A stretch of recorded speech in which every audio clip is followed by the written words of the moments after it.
हाथों को जोड़ लेंगे, आंखों को बंद करके शुद्ध परमेश्वरी भगवान का स्मरण करेंगे।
प्यारे प्यारे महात्माओं,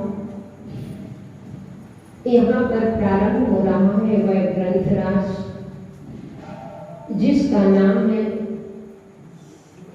प्रश्नोत्तर रत्न मालिका।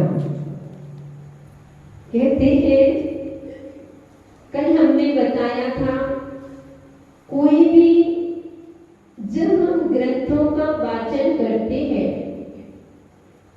अथवा हम कोई भी कार्य प्रारंभ करते हैं, उसके पहले आचार्यों ने कहा है मंगलाचरण। कल हमने देखा था कि मंगलाचरण करने का अधिकारी कौन होता है, कौन मंगलाचरण कर सकता है। चाहे जिसको आप कह दो कि आकर के मंगलाचरण करे तो यह मंगला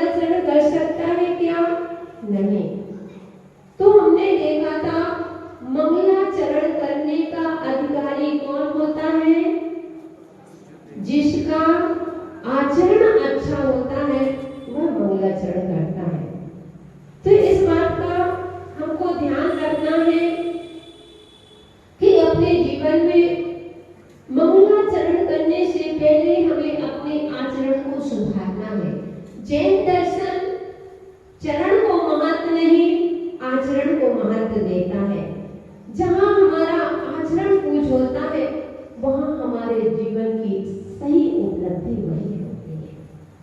तो यहाँ हमने देखा था यह ग्रंथराज जिसका नाम है प्रश्नोत्तर रत्नमालिका, बहुत अच्छा शास्त्र है। ये आपकी सौभाग्य की वृद्धि को बढ़ाने वाला शास्त्र है। ये आपको पुण्य को अखंड रखने वाला यह शास्त्र है। इसमें राजर्षि अमोघ वर्ष मुनिराज ने यह लिखा है। इसमें 29 गाथाएं लिखी है। कितनी गाथा? 29 गाथा लिखी है। 29 गाथा में प्रथम गाथा जो है वह मंगलाचरण की गई है। वो अंतिम जो गाथा है वह अंतिम गाथा कहते हैं कि उपसंहार की गई है। कि कैसे उपसंहार?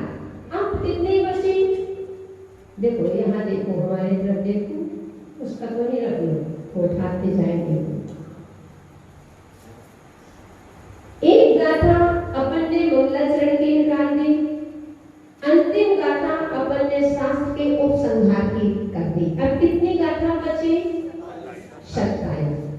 27 को 2 + 7 जोड़ो, कितने हो गए? 9। 9 का अंक आता है जो अपने आप में कहते हैं ये 9 का अंक अखंडता का प्रतीक है। ये आपके जीवन में अखंड सौभाग्य को प्राप्त करने वाला शास्त्र है। 9 का अंक कहीं से भी देखो, 9 दूनी 18, 8 और 1 9, 9 3 27, 7 और 2 9। पढ़ते जाओ 9 का। इसीलिए 9 का ही क्यों महाते अपने आचार्यों ने 9 बार काव्य शब्द, 9 बार एक काव्य शब्द, यानी 9 बार नमोकार मंत्र। आप समझते नहीं है, हम वो आप समझ नहीं पाते हैं। ये रहस्य क्या है, लॉजिक क्या है? 9 बार ही हर चीज में 9 बार नमोकार मंत्र का जाप करें, 9 बार ही कहते हैं, क्योंकि ये 9 अखंडता का प्रतीक है। चाहे वह सौभाग्य हो, चाहे वह वैभव हो, चाहे वह कोई भी चीज है, वह कभी खंडित नहीं हो सकती है। इसलिए अपन को 9 बार बहुत सारे लोग पढ़ते हैं। कौन पढ़े? नहीं। सो करके उठ के सबसे पहले प्रातःकाल की वेला में 9 बार नमोकार मंत्र जरूर पढ़िए। क्यों? क्योंकि आप हर चीज को चाहते हो कि हमारे स्थायी रूप से रहे। चाहते हो कि आप स्थायी से बिजनेस करते हो तो स्थायी के लिए।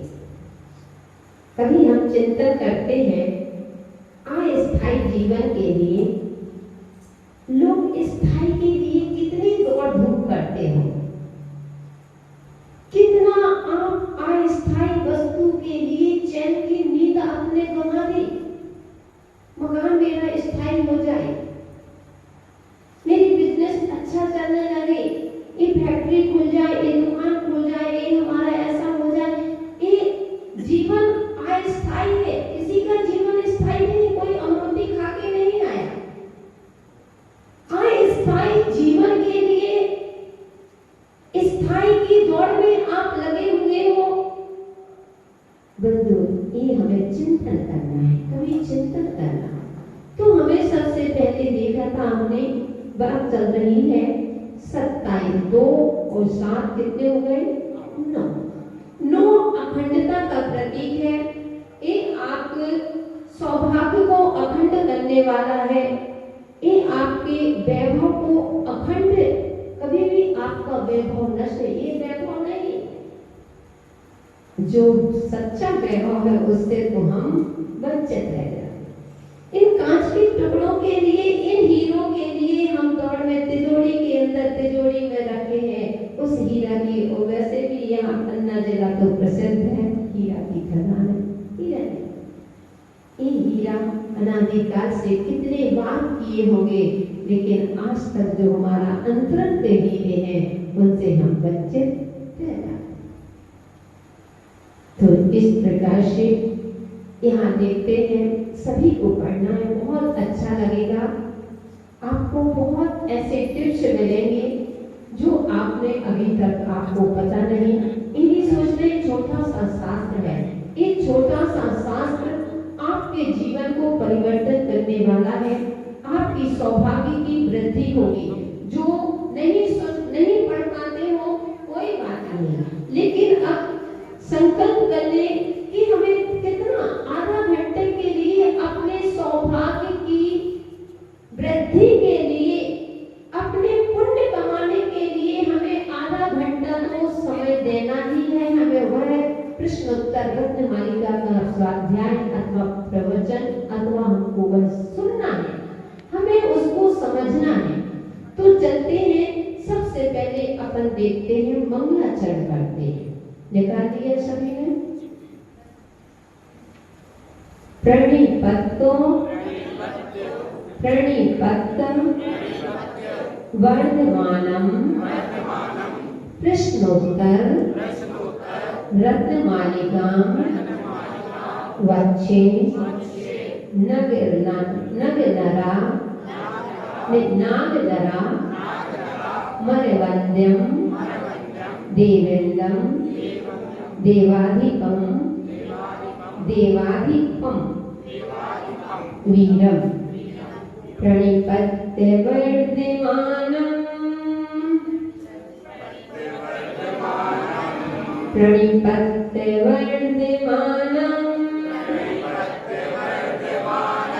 प्रश्नोत्तर रत्नमालिकां वच्चे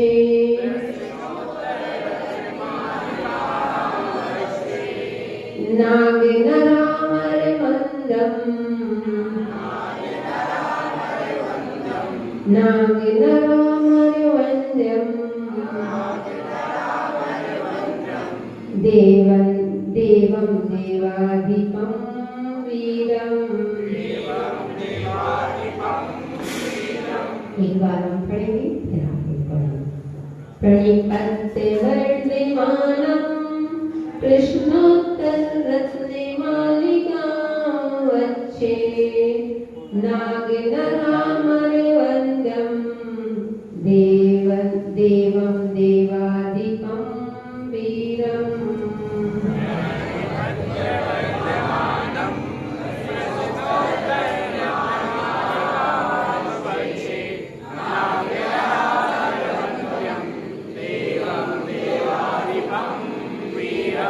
इस श्लोक को आर्या छंद में पढ़ा गया है।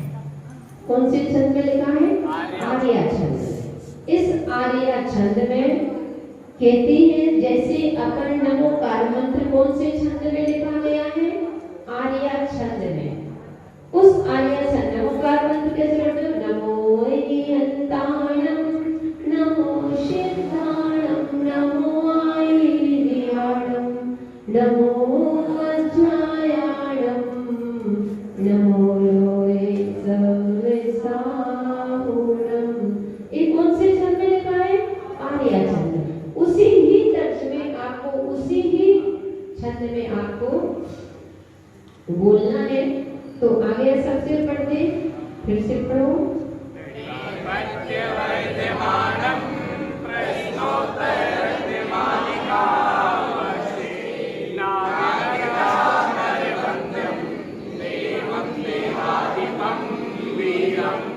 यहाँ कहते हैं, बहुत सुंदर है। सबसे पहले अब यह मंगलाचरण किया। कल हमने देखा था मंगलाचरण करने का अधिकारी कौन है? आप सभी लोग अच्छे आचरण वाले हो, तभी तो यहाँ बैठे हो। जिनका बुरा आचरण होता है वह मंदिर में कभी प्रवेश नहीं करता। आप मना नहीं करोगे, वह स्वयं ही नहीं आ पाता है। आप इस सभा में बैठे हो, अपने आप को बड़ा सौभाग्यशाली समझिए। मैं पुण्यशाली हूँ, पुण्यशाली नहीं, महापुण्यशाली, सौभाग्यशाली, महा सौभाग्यशाली हूँ, क्योंकि मुझे धर्म सभा में बैठने का अवसर मिला है। स्वयं के लिए, स्वयं की कमाई करने के लिए आप यहाँ पर बैठे हो। बाहर की कमाई तो कितना भी कमाओगे, जब हाथ फैला करके जाओगे, आंख बंद खुली तो जब आंख बंद होगी कोई भी तुम्हारा नहीं है। बाहर की संपत्ति पाई पाई बांट करके ले लेंगे। ध्यान रखना।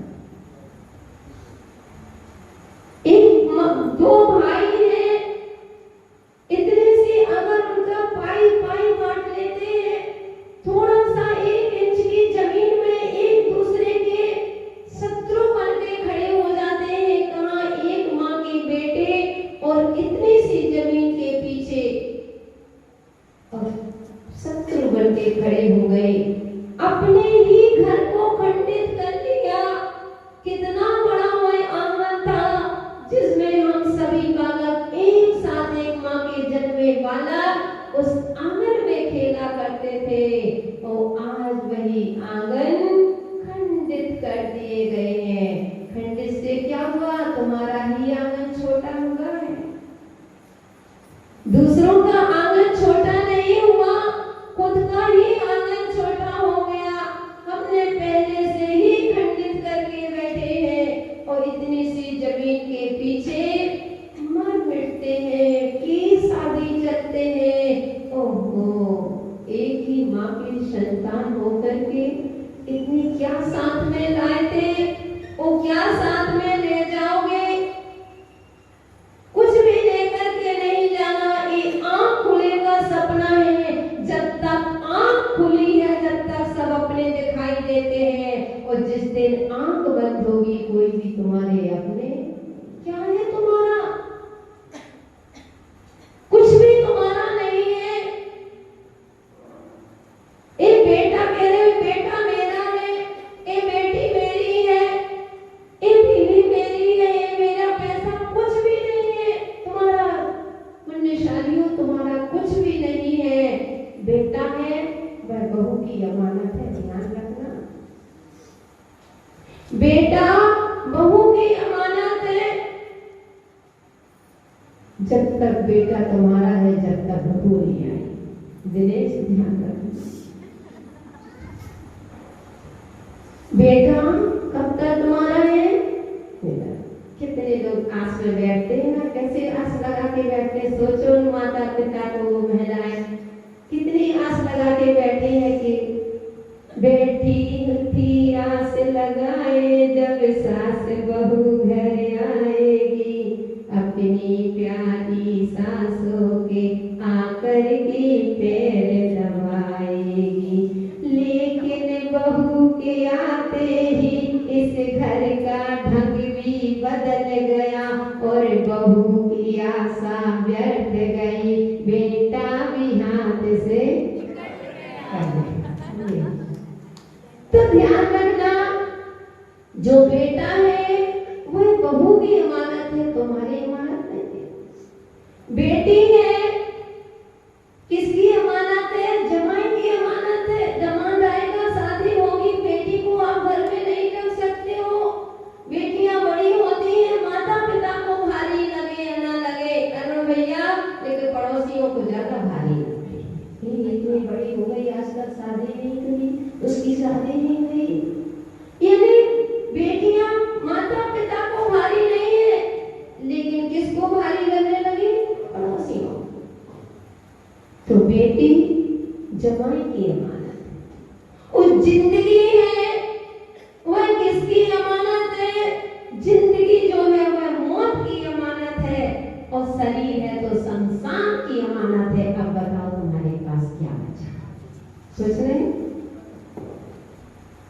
कुछ भी नहीं बचा। इसलिए अपने संतान भाव रखते हुए तो सबसे पहले अगर ये सौभाग्यशाली समझो कि मैं यहाँ पर सौभाग्यशाली में एक निजी कमाई कर रहा हूँ, इस कमाई को कोई भी आपका हिस्सा बांट नहीं कर सकता, इसको कोई तुम्हारे उससे छीन नहीं सकता है। और बहुत अच्छा है, यहाँ चले हमें तो ये चातुर्मास बहुत अच्छी तरह से चल रहा है, क्योंकि सबसे पहले लोग अपनी निजी कमाई करते हैं, बाद में अपनी दुकान में बैठते हैं। मुझे खुशी है कि आपको तो इसलिए अपने सौभाग्यशाली है तो मंगलाचरण एक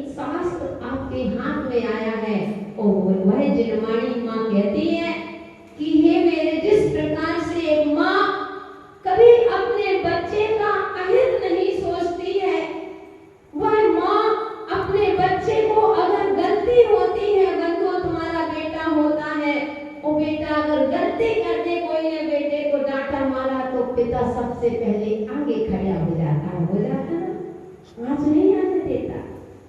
भले ही पुत्र को पुत्र निकल जाए,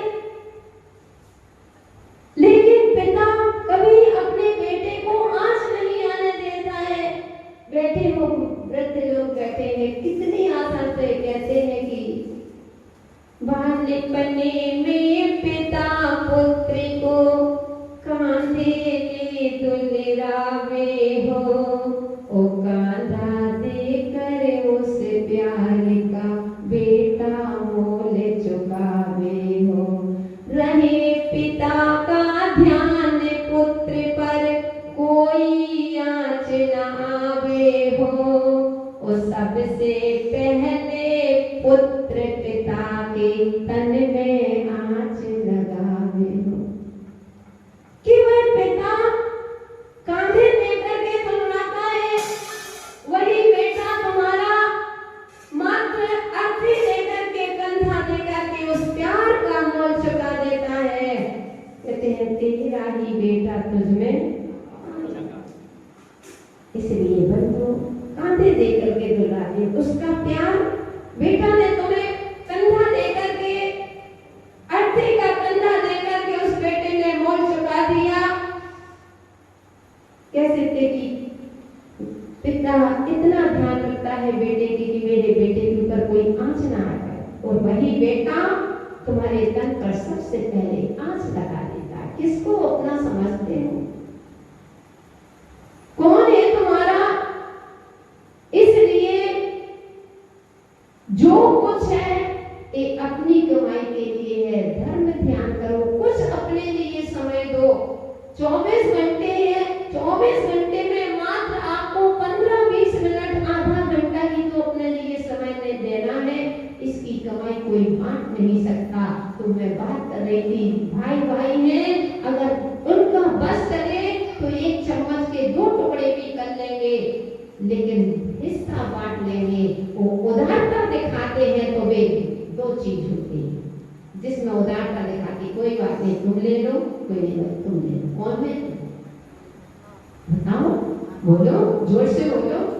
वे बोलते हैं माता, उनके लिए उदारता दिखाएंगे, कोई बात नहीं तुम रख लो, मैं कहते तुम रख लो, मैं कहते तुम रख लो। वो ध्यान रखना, जिस माँ आप जो भी तुम यहाँ पर हो, एक माता पिता की बदौलत से बैठे हो, और जिसने अपने माता पिता का सम्मान नहीं दिया उसका धर्म करना व्यर्थ है। अगर जिस माँ ने तुम्हें कितने लालन प्यार से पढ़ाया लिखाया, उस माँ को एक गिलास पानी देने के लिए भी तुम्हारे पास समय नहीं है।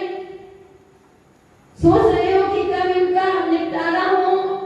अरे बंधु, कर्म किसी को नहीं छोड़ते, इसलिए ये समझो, अगर माता पिता की स्वास्थ्य अनुकूल नहीं है, अगर आपको सेवा का मौका मिल रहा है, ये सोच लेना कि भगवान की भक्ति से भी बढ़कर के पहले माता पिता होते हैं।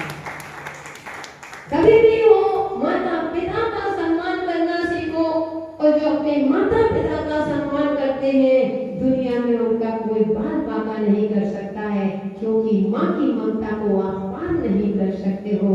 माँ माँ होती है, पुत्र को पुत्र हो सकता है, लेकिन माँ को माता वह बेटा तो तुमको इलाज कराएगा, वह बेटा तुमको बिल पकड़ा सकता है कि माँ मैंने जो तुम्हारा इलाज किया है उसका बिल पेश करो। लेकिन आज तक कोई ऐसी दुनिया में ऐसी जननी नहीं हुई जिसने अपने बेटे से कहा हो कि बेटा मैंने तुमको बचपन में इतनी बार बीमार पड़ गए थे, इतनी बार डॉक्टर के पास लेकर के जाती थी, इतनी बार इलाज कराया, यहाँ भागी, यहाँ माथा ठेका, यहाँ माथा ठेका, उसका बिल पेश करो। आज तक किसी माँ ने मांगा क्या? धिक्कार है तुम्हारे जीवन को कि माता पिता के अगर स्वास्थ्य की अनुकूलता नहीं है तो तुम लोग बिल पकड़ाते हो। तुम्हारी बात नहीं, संसार है, मैं यहाँ की बात नहीं कर रही, संसार की बात है कि माता पिता को बिल पकड़ाते हो। तुमने कहा तुम इलाज कराओ, अरे कहो कि जो कुछ है ना माता पिता के, अपनी सोच को बदलो। वस्तु एक है लेकिन हमारी सोच बदल गई है। सबसे बड़ी हमारी सोच अच्छी नहीं है। वस्तु वही है। मैंने बताया था कि एक व्यक्ति नगर से कोई बाहर का एक व्यक्ति आया है तो उस जैन मोहल्ले में ही शायद घुसा होगा और पूछता है, भाई साहब आप कौन है? बोले कि मैं यहाँ का टीचर हूँ, ये मेरे माता पिता है, पत्नी है, ये मेरे बच्चे, 2 बच्चे हैं, ये पत्नी है, ये मेरे माता पिता हैं। मैं अपने माता पिता को मैंने अपने पास में रख लिया है। आगे खड़ा बोले कि आप कौन? बोले मैं यहाँ का वकील हूँ। ये मेरे माता पिता है, मेरी पत्नी है, 2 बच्चे हैं, मैं अपने माता पिता के साथ में रहता हूँ। कितना अंतर! वस्तु एक है, उसको भी माता पिता के साथ है, पत्नी के साथ है, 2 बच्चे हैं, और उसके भी 2 बच्चे हैं, बच्चे माता पिता हैं। लेकिन एक कह रहा है कि मैं माता पिता को मैंने अपने पास में रख लिया है, और एक कह रहा है मैं माता पिता के साथ में रहता हूँ। इन्हें सोच का अंतर। तो वह माँ अपने बच्चे का कभी अहित नहीं चाहती है, तो बच्चा होता है तो अपने आंचल से लगा देती है। ऐसे ही जन्माई माँ कहती है कि मेरे पुत्रों तुम मेरे लाल हो, मैं तुम्हें कभी नीचे गिरते हुए नहीं देख सकती। कभी भी संकट आएगा, परेशानी आई, तुम मेरे, अगर तुमने मुझे माँ माना है तो तुम मेरे पुत्र हो, मैं तुमको कभी तुम्हारा अहित नहीं। इस तरह तो मंगलाचरण, तो मंगलाचरण के लिए सबसे पहले आचार्यों ने कहा है कि मंगलाचरण नास्तिकता का त्याग, जो हमारे अंदर अश्रद्धान पैदा है उसका त्याग करो। आस्तिक बनो, नास्तिक मत बनो। तुमने बहुत सब कुछ, धर्म भी कर रही हो, पूजा भी कर रही हो, शांति धारा भी कर रही हो, सब कुछ चल रही है, वो स्वाध्याय कर रहे हो, प्रवचन में भी बैठे हो, लेकिन आपके अंदर सम्यक दर्शन नहीं है। आज बहुत अच्छा प्रकरण चल रहा था स्वाध्याय में। अगर आपके पास श्रद्धा नहीं है तो बस तब साधना, त्याग, दान सब कुछ व्यर्थ है। इसलिए अपनी श्रद्धा को मजबूत करो, उस पुण्य को अखंड करो। खंड में हमें वह पुण्य किस नाम का जिसके बाद खंड खंड हो जाए? तो सबसे पहले पुण्य के लिए मैं आप लोगों से कहती हूँ, मेरी भावना है, अगर आप मानो तो ठीक, क्योंकि हमारी डिक्शनरी में ही शब्द नहीं है। हम तो उपदेश आत्मक में बता सकते हैं। अगर अपने पुण्य को अखंड रखना चाहते हो, जितने पुरुष करते, जब शांति धारा करते हो, कर्म से करते हो, बोली से करते हो, अथवा जब नंबर आता है तब करते हो। शांति धारा तो सभी लोग करते कि नहीं करते? करते। इतना जरूर करें कि जिस दिन हम शांति धारा करेंगे उस दिन हम रात्रि में भोजन नहीं करेंगे। एक दिन की तो बात है, रोज तो करते हैं, वैसे तो रोज नहीं करना चाहिए, लेकिन किसको छू रहे हो? 3 लोग के नाक को छू करके इन हाथों को पवित्र कर रहे हो उस निर्वाणी माँ को। अहो कितने पुण्यशाली कलशा लेकर के आप आए हो। वो अखंड शांति चाहते हो कि हमारे जीवन में अखंड शांति रहे, तो पुण्यशाली हो, कितना तो कर सकते हो ना। कोई बात नहीं चलता तो कम से कम रात्रि में अन्न नहीं खाएंगे, इतना तो कर सकते हो। आज नियम ले लो, कितने लोग जो शांति धारा करेंगे उस दिन रात्रि में भोजन नहीं खाएंगे। और बहुत हजारों सम्मान भी करता है। हमारी दुकान चलना प्रारंभ हो गई है, तुम अपनी अपनी चलाते हो। हमारी दुकान जब चलती हम लोगों को बड़ा आनंद आता है। हम पैसे की नहीं कमाई करते कि पैसा आए। जैसे तुम आज बिक्री अच्छी हो, आज देखना हम बहुत प्रसन्न रहेंगे, क्योंकि आज हमारी दुकान अच्छी चल रही है और शुरुआत ही अच्छी हो गई है। इतने लोगों ने लिया, क्यों? इसलिए क्योंकि ये आप प्रश्न उत्तर रत्न मालिका पढ़ने जा रही हो। इसलिए अपने जीवन में अखंड पुण्य को खंडित नहीं करना। इसलिए समय अपना हो गया है। इतनी ही चर्चा। कल नास्तिकता का कैसे परिहार करना, को कैसे कण को विसर्जन करना, कैसे हमें जीवन में लाना, अब कौन से रत्न वास्तव में आपको ऐसे पुण्य की वृद्धि होगी कि आप अगर मिट्टी में भी हाथ लगाओगे तो वह मिट्टी भी सोना का काम करेगी। क्योंकि धर्म किसी को दगा नहीं देता है, पुण्य किसी को दगा नहीं देता, और पाप किसी का सगा नहीं होता। ठीक है ना, समय अपना हो गया है, आज चर्चा इतनी करेंगे, कल देखेंगे किस तरह से हमें करना है, अपनी चर्चा कल होगी। जय बोले महावीर भगवान।